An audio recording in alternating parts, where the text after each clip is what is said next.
Fernando Ambrosio tenía vidas paralelas y asesinó a su amante por miedo. Se habla de crímenes de odio cuando el pretexto o la motivación que da origen a la agresión tiene que ver con la orientación sexual de la víctima o su elección de género. Según un informe del Observatorio Nacional de Crímenes de Odio LGBT, con sede en Argentina, en 2018 se registraron 17 asesinatos dentro de esta categoría. Las estadísticas, que son desarrolladas de manera conjunta por la Defensoría del Pueblo de la Ciudad de Buenos Aires, la Federación Argentina LGBT y la Asociación de Travestis, Transexuales y Transgénero de Argentina, dan cuenta de los homicidios de 11 mujeres trans y 6 varones, varios de ellos también transexuales.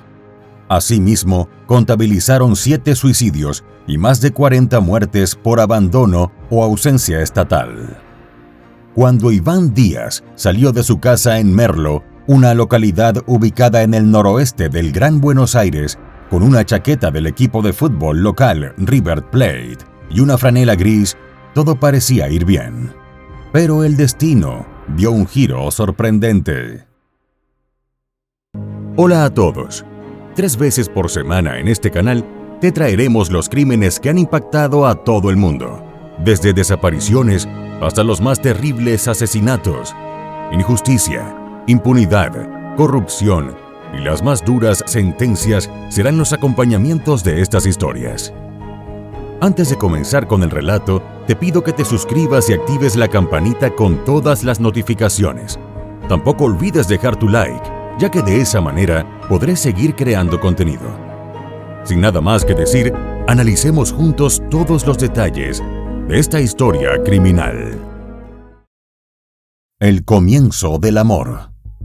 Iván, de 25 años, vivía en Merlo con su mamá y su padrastro. Era el cuarto de 6 hermanos. Su madre lo describió como un joven normal, trabajador, que amaba la vida. Nunca fue una persona problemática. Al contrario, era muy tranquilo y ayudaba en todo lo que se le pedía. Estaba lleno de sueños y proyectos. Como a muchos le gustaba la música, y sin duda alguna sus ahijadas eran sus personas favoritas. Había comenzado a ahorrar para comprarse un terreno y construirse una casa. Todo marchaba bien en su vida. Tenía varios años trabajando en un local de una de las mayores cadenas de supermercados. Era muy responsable y siempre cumplía con sus labores. Sin embargo, era víctima de burlas en el supermercado, donde varios de sus compañeros e inclusive algunos supervisores lo fastidiaban por su inclinación sexual, le ponían sobrenombres y lo hostigaban. Sus amigos más cercanos varias veces le escucharon decir que se buscaría un trabajo mejor para irse de allí y terminar así con el largo historial de abusos en su contra.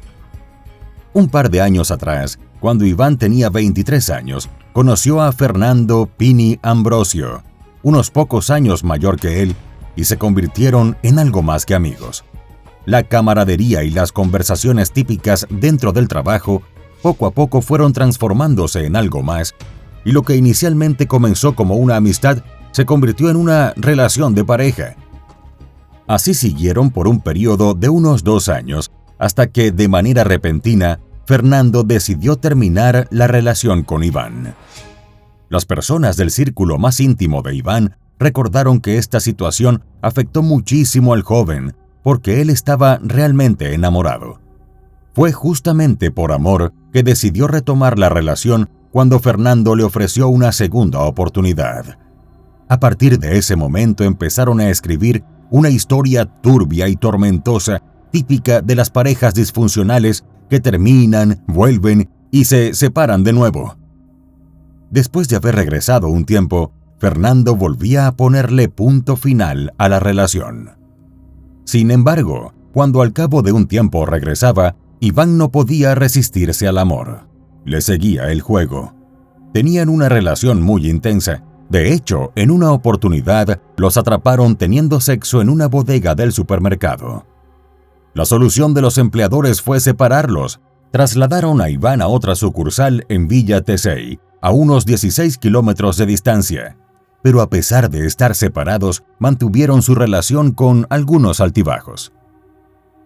un crimen con una brutalidad sin precedentes. El jueves 19 de septiembre por la tarde, Iván salió de su casa sin decirle a nadie para dónde iba.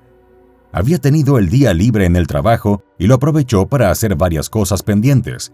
Después volvió, se cambió, se puso una franela gris oscuro y una chaqueta blanca y roja, los colores del River Plate. El último que lo vio fue su hermano cuando se cruzó a Iván antes de que se subiera a un transporte público en la esquina de su casa. Esa noche no regresó a dormir y su mamá y sus hermanos se preocuparon de manera automática. Lo estaban buscando desde el mismo jueves y no respondía a los mensajes. Lo llamaron hasta cansarse, pero nunca les contestó el teléfono. Lo buscaron en las casas de varios amigos e inclusive fueron a varios hospitales. Finalmente, decidieron alertar a las autoridades, pero la policía no quiso tomarles la denuncia. Según el argumento de los agentes, había que esperar por lo menos un par de días. El domingo 22 de septiembre, vecinos cercanos al río Reconquista alertaron a las autoridades sobre un cadáver abandonado a la altura de Moreno. 3 días después de la desaparición de Iván, su familia se enteró de la noticia sobre el hallazgo de un cadáver a través de los diarios locales. Indagaron más y supieron entonces que el cuerpo había aparecido en el dique Rollero, a las orillas del río, entre las calles San Miguel de Unamuno, Río Negro y el Camino de la Ribera, en el barrio Don Florencio. La descripción de la vestimenta de la persona hallada en las aguas coincidía: una franela gris oscuro y una chaqueta del River. Unas horas después lo confirmaron: ese cadáver era Iván. La familia había decidido regresar a la comisaría de policía para que les tomaran la denuncia por la desaparición del joven, y allí mismo les dieron la terrible noticia. Cuando las autoridades llegaron al lugar, alertados por los vecinos, hallaron una escena del crimen extremadamente cruel. El cuerpo de Iván estaba prácticamente irreconocible. Tenía varios golpes y heridas punzopenetrantes, pero los peores daños se los causaron en los ojos y en los órganos de la cavidad abdominal. Vista la brutalidad del ataque, los investigadores consideraron rápidamente una primera hipótesis. Al ver tal nivel de agresión, pensaron que el móvil del homicidio fue un ajuste de cuentas, probablemente por un tema relacionado con drogas. La primera impresión de los oficiales apuntaba a un crimen con reminiscencias mafiosas. Un mensaje podía interpretarse de las lesiones en sus ojos. Iván había visto algo que no debió ver, lo cual era una advertencia para aquellos que tenían alguna vinculación con la víctima.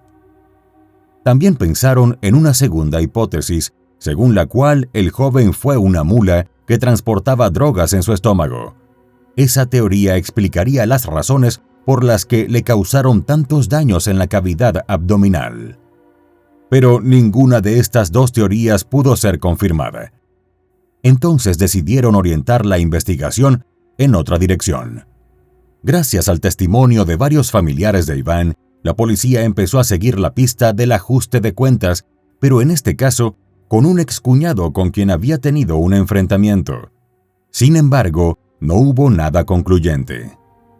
Gracias a un testimonio clave de una amiga de Iván y compañera de trabajo, las autoridades pudieron, finalmente, orientar las investigaciones en el sentido correcto. Las primeras detenciones por el homicidio de Iván.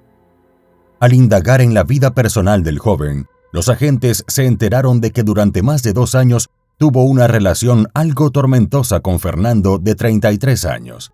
De hecho, 5 meses antes del asesinato de Iván, las autoridades recibieron una denuncia formulada por Fernando en la cual acusaba a Iván de acoso y también de extorsión.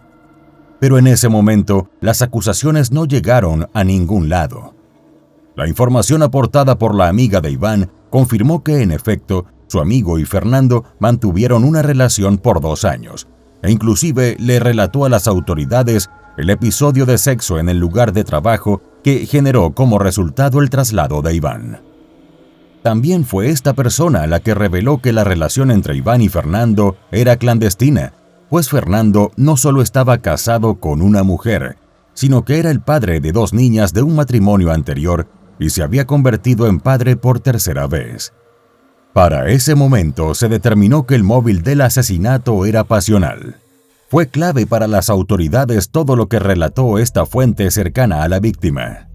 De inmediato fueron tras Fernando y lo ubicaron fácilmente en su casa en Merlo. Fue llevado rápidamente a la comisaría para tomarle declaraciones. La policía no encontró nada en su vehículo y tampoco en su casa. Nada de lo que relató lo incriminó. Los policías decidieron dejar en libertad a Fernando, pero bajo una estricta vigilancia. Un testigo del procedimiento, elegido al azar en la calle para que diera fe de la actuación de la policía, declaró en el expediente que Fernando habló espontáneamente delante de él. Le mencionó que conocía a la víctima y también dijo que el jueves pasado, aquel 19 de septiembre, se encontró con Iván. Relató que ese día lo pasó a buscar por Merlo y fueron juntos hasta el río Reconquista. Finalmente, aclaró que estuvieron un rato hasta que dejó a Iván cerca del arroyo y se fue. Este testimonio fue clave porque el propio acusado se situó en el lugar donde luego las autoridades encontraron el cadáver. Evidentemente, en ese momento tuvo miedo de que alguna cámara de seguridad lo hubiera grabado cerca de donde encontraron el cuerpo de Iván. Entonces confesó que estuvo allí con la víctima, aunque aclaró, sin que nadie se lo preguntase, que él se fue del lugar como si nada. Las autoridades seguían tratando de armar el rompecabezas. Mediante labores de inteligencia, pudieron establecer que Fernando, en los días anteriores y posteriores al crimen, había estado en contacto con un albañil llamado Jonathan Gaitán, popularmente conocido como Mosquito. Sospechando de que Jonathan fuese cómplice de Fernando, decidieron irlo a buscar. También lo encontraron fácilmente en su casa en Merlo. Cuando se vio rodeado por los policías, se quebró. Dijo que tenía mucha información y que iba a contarles todo. Jonathan, de 42 años, estaba haciendo algunos trabajos de albañilería en la casa de Fernando, quien le ofreció pagarle 3,000 pesos, algo así como $15, si lo acompañaba para darle un susto a un tipo que lo estaba amenazando. Luego de dudar un poco, el albañil accedió. Entonces Fernando le explicó que iría a buscar al hombre en el centro de Merlo. Le dijo que se escondiera en el baúl del auto y que él le avisaría cuándo salir. Hasta allí, las versiones de los 2 sospechosos coincidían. Jonathan se escondió en el baúl del auto de Fernando. Pasaron a buscar a Iván por el centro de Merlo y manejaron hasta el dique Rollero. Según declaraciones de Fernando, una vez en el río, Iván y él se bajaron del automóvil, caminaron un poco, comenzaron a charlar y hasta compartieron la típica bebida argentina, el mate. Entonces Jonathan golpeó a Iván con una pala y a pesar de que lo mató de inmediato con ese golpe, siguió atacándolo con la pala y luego lo cortó con un bisturí. La versión de Jonathan fue totalmente distinta. Contó que estuvo todo el tiempo en el baúl del auto. Cuando se detuvieron en el dique, escuchó que Fernando e Iván estaban conversando y que luego empezaron a gritarse. También hubo golpes y un gran forcejeo. Según la declaración de Jonathan, cuando Fernando lo buscó en el baúl del automóvil, ya había asesinado a Iván y solo le pidió que lo ayudara a subir el cadáver al maletero. Rodaron unos 300 metros y finalmente dejaron el cuerpo de Iván en la ribera del río, cubriéndolo con una sábana.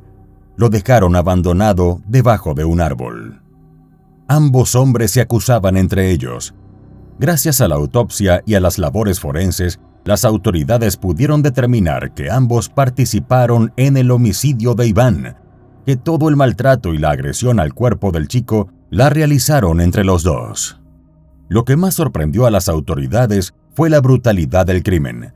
De acuerdo con los resultados de la autopsia, Iván sufrió un fuerte golpe en la cabeza que le provocó la muerte de manera inmediata. Sin embargo, recibió varios golpes más. Tenía varias fracturas en el cráneo, en la mandíbula y en otras partes del rostro. Los investigadores estaban plenamente seguros de que Iván fue atacado de manera sorpresiva. De hecho, lograron establecer que ni siquiera alcanzó a defenderse.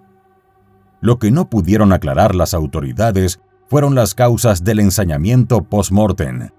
Además de todos los golpes que recibió, el cuerpo presentó un corte profundo en el cuello hecho con un bisturí, un puntazo en el pecho y por lo menos unas 5 heridas punzopenetrantes en varias partes del cuerpo.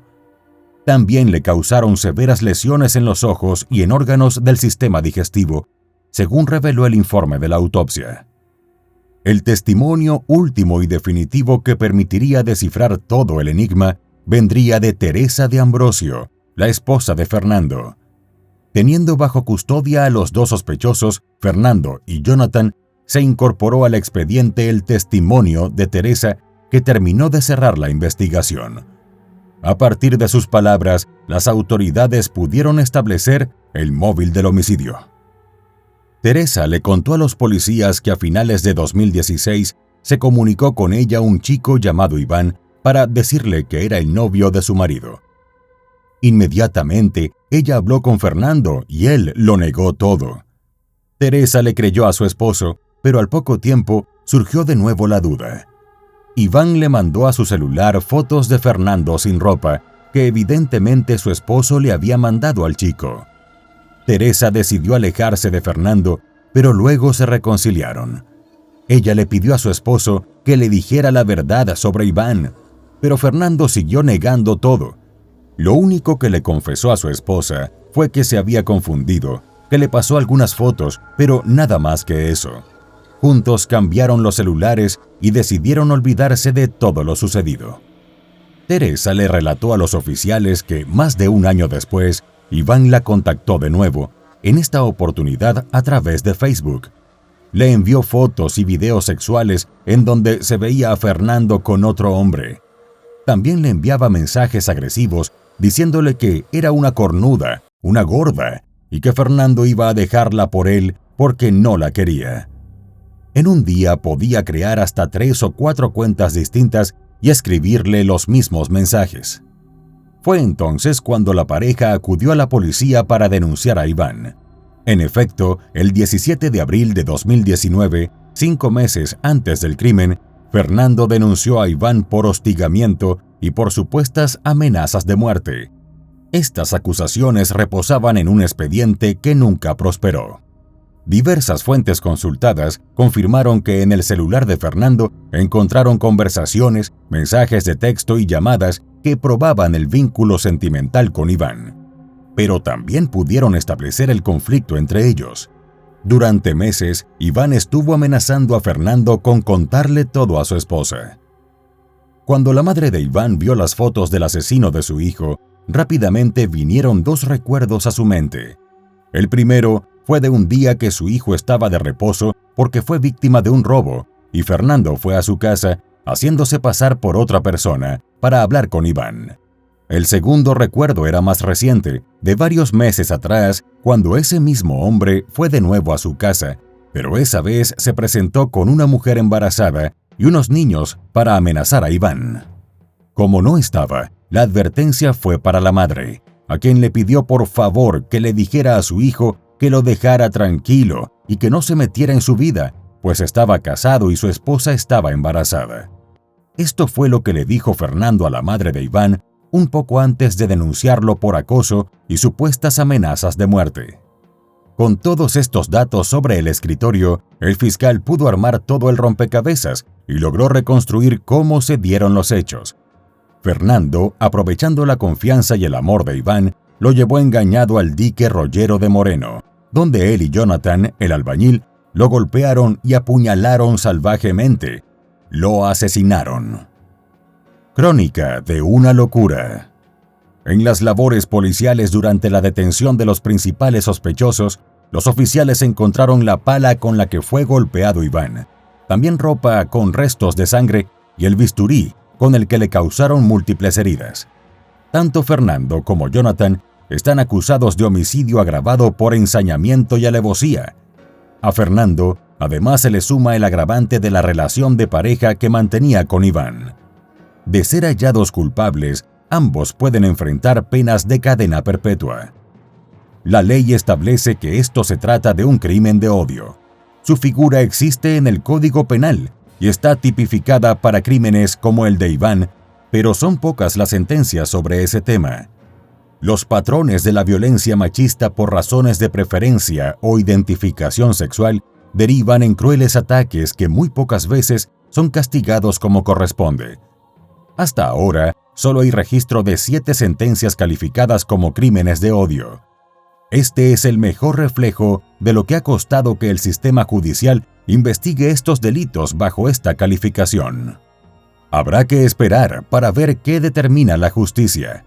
Por fortuna, ambos criminales están detenidos, tristemente después de que asesinaran sin piedad a un joven trabajador, hijo, hermano y padrino amoroso. Un día Iván se enamoró de Fernando sin saber que este hombre tenía otra vida paralela. Además de ser su novio, también era el esposo de Teresa, padre de 2 hijos de un matrimonio anterior y padre de un pequeñito que tuvo junto a Teresa. Cansado de las amenazas y ante la presión de quedar al descubierto ante todos, decidió engañar a Iván, aprovechándose de su amor. Hizo una cita con él y lo llevó engañado hasta las riberas del río Reconquista. Una vez ahí, él y su cómplice dieron rienda suelta a la peor escena de horror y en ese mismo sitio acabaron con la vida, los sueños y el futuro de Iván. Su cuerpo fue hallado el viernes 20 de septiembre, unas 12 a 14 horas después del homicidio. Llevaba la misma franela gris oscuro y la chaqueta de su equipo de fútbol favorito con la que su hermano lo vio por última vez aquella tarde cuando se lo cruzó antes de que Iván se fuera en un transporte público para no regresar nunca más.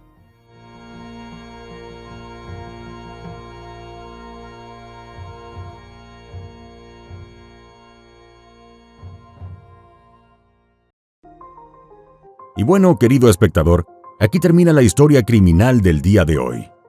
Me interesaría mucho saber tu opinión, así que te pido que la dejes en los comentarios del video, siempre con respeto a la víctima y su familia. Podemos debatir, pero siempre con el respeto que todos merecemos. De nuevo te recuerdo que te suscribas y dejes un like para dejarme saber que mi trabajo es de tu agrado. Buenas noches. Hasta la próxima historia criminal.